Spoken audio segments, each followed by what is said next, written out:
Capitol Dome as we come to you from FedEx Field here in Landover. Ahead, we'll decide the second entrant to next week's NFC title game as we've got a great one in store between the New Orleans Saints and the Washington Redskins.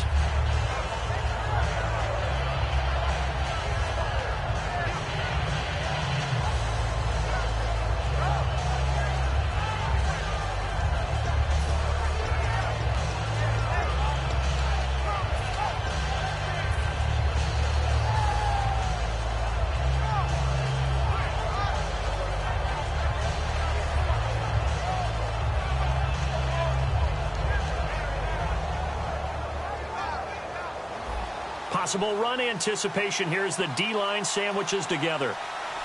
They come out here in the I. Now a handoff here to his running back. And he'll go down right at the 30-yard line. 5 yards is the tally on first down. That brings up 2nd and 5. And if this offense is going to flow today, certainly the running back will be a key piece. Without a doubt, because they asked their runner to not just do that, but to block, to catch, to help set a tone for their offense.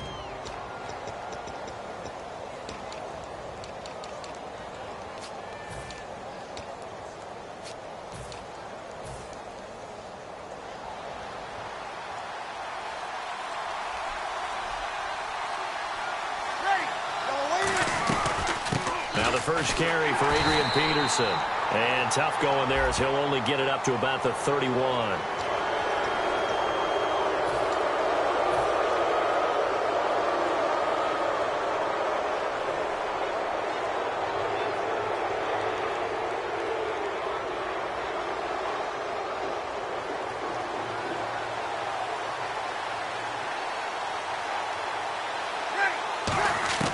On 1st and 10, here's Breeze.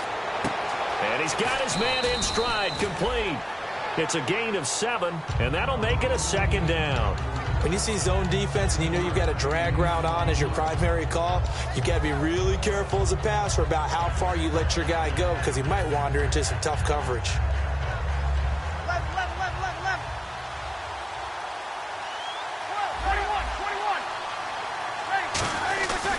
And on the ground they go with a running back. And he'll be brought down, it looks like right at the 40. Call it a gain of 7, and it gets him a new set of downs. That's a good, nice, crisp run for a first down. I wonder if the defense might have been loosened up a little bit, maybe anticipating a pass instead of the run that they got. First down and 10 now for the offensive group.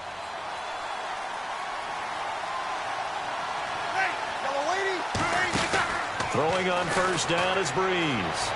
And he just gets rid of it. Throws it away. The wise move there. Looked like nobody open. Now 2nd down. And now a look at the Washington defense. Telvin Smith is a college safety who's transitioned very well to outside linebacker in the NFL. He runs down most plays.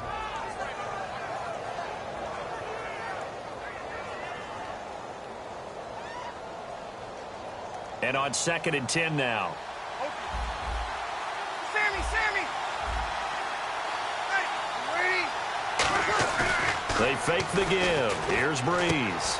He's going to hit his man out of the backfield. Complete. And he'll take it into the end zone for the Saints touchdown. A great play there. 40 yards. And the Saints have taken the early lead. Getting your back involved, what's the importance there in the passing game? Well, oftentimes you can create mismatches because who's going to cover him? And you get him into space, which is where he likes to operate with the ball in his hands. Oftentimes makes people miss, gets that run after the catch, and off he goes. And into the end zone. And he's up past the 20 to the 22-yard line.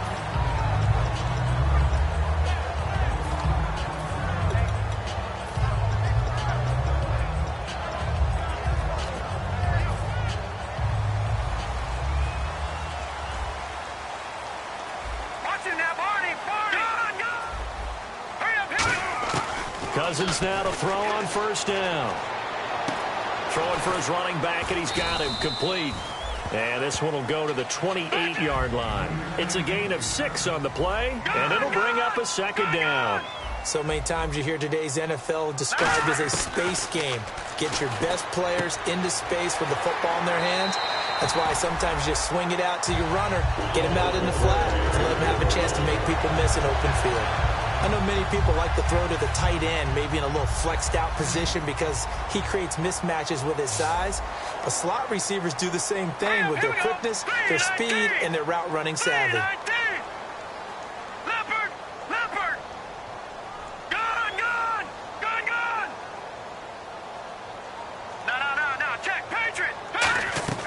First down, here's Cousins. Into a double team, and it's intercepted. A great read, and it's picked off. And they will set up shop at their own 41-yard line. Now the Saints offense, they get ready to go back to work here. And they will simply, Charles, be looking to duplicate what they did last drive when they were able to push it in for 6. And they hope it'll be that easy, right? To be able to take exactly what happened before, replicate it. They may have to make a few additional changes along the way because I'm sure the defense will make some adjustments, but they've got to have great confidence having scored the last time out. It's a pickup of 4, and it'll bring up second down. Not a run that you're going to write home about, but still a good first down run. That's what an offense calls staying on schedule. 3 to 4 yards on first down, you're set up very well for the rest of the drive. Now they'll run it on the toss. Try to turn the corner, but they string him out and stop him at the line of scrimmage. No gain on the play there, so they're left with a 3rd down and 6. He makes a wonderful play there off the corner, protecting his side of the field. Oh, that reminds me of the great defenses of old, doesn't it? The Pittsburgh Steelers, steel curtain. They would not let you get on the field if you could only do one thing. You had to be a complete guy, and you had to be able to tackle. Now, I know I've said this before, but you know I wasn't alive when the steel curtain was played. I know them, but I just want to let you know I wasn't alive. I'm going to keep peppering that in there, and one of these days you're going to think that you were. Now, that definitely hurts because the mindset is getting a 3 and out there, and they don't get it done. They give up the scramble and a pickup for a first down. And they'll run it here. And that play goes nowhere. Taken down, losing yardage at the 50, right at midfield. That's going to go as a loss of 2, and it'll be second down.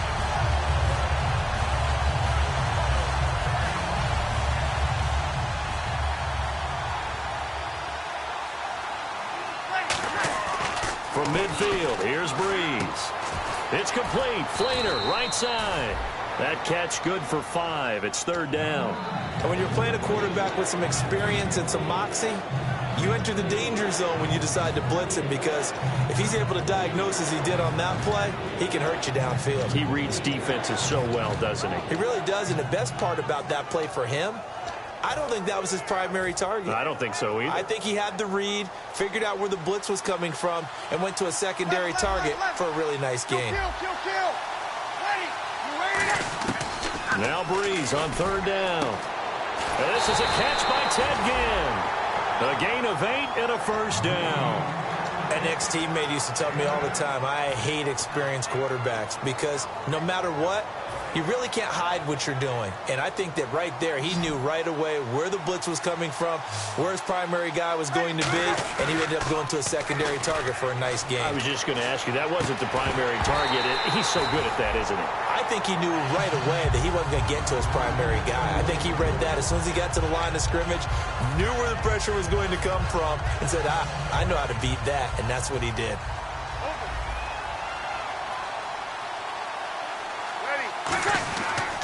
And he'll give it here to his running back. They pick up 12 on the play there, and they move the chains. So this game's not very far along, and he's already found the end zone once, and now he started this drive with another big gain, another first down run. I've got to wonder if I'm the defensive coordinator, what do I do in this situation? It's only the first quarter, but do I go ahead and sell out and try and slow him down and make him beat me another way? Because the risk is if I don't, he ends up having a monster game. There we go with 2nd and 7.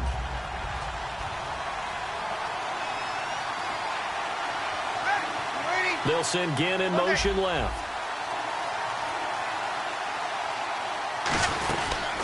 And they'll go with the ground attack here. And he will lose yardage here back at the 23-yard line. He lost 2 there, and it's 3rd down. One of the beauties of a 3-4 defense is that you have flexibility with your linebackers, and you can put them in different spots. But one of the downsides is an offensive team that's committed to running the football, you can get your big offensive linemen up on linebackers quicker, and that usually gives you an advantage in running it. From the gun on 3rd down, Breeze. And he couldn't hang on to it through the contact. Incomplete. Charles, that's an important 3rd down stop. You don't want to spot him 2 touchdowns here early. You're trying to slow momentum down. You've already given up the score. They're coming right back at you. You're exactly right. Being able to hold them there and force a decision on 4th down, that's big for the defense. And, Charles, they get the field goal. Took them a dozen plays, though. Work with me on this one. You know what I'm about to say, right? Bend but don't break. That's what came into play here for the defense.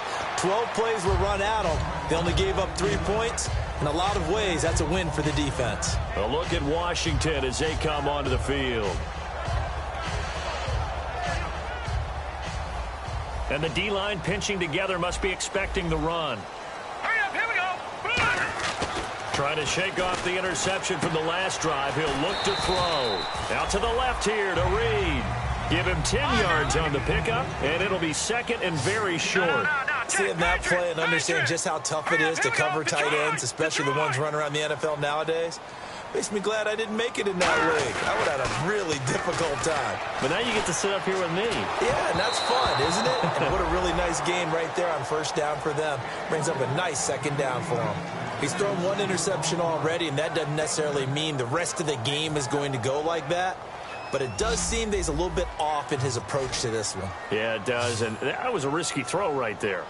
Got to be careful about taking care of the ball, making sure you get back within yourself. I mean, those mechanics that they work on all the time, they're there for a reason.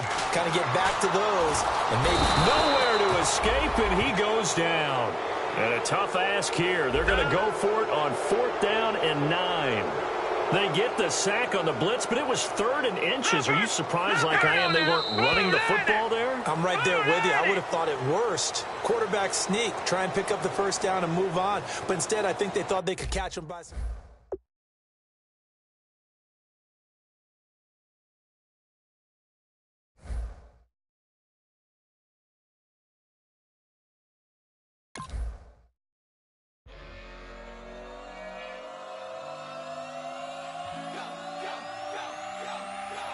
Do some crazy.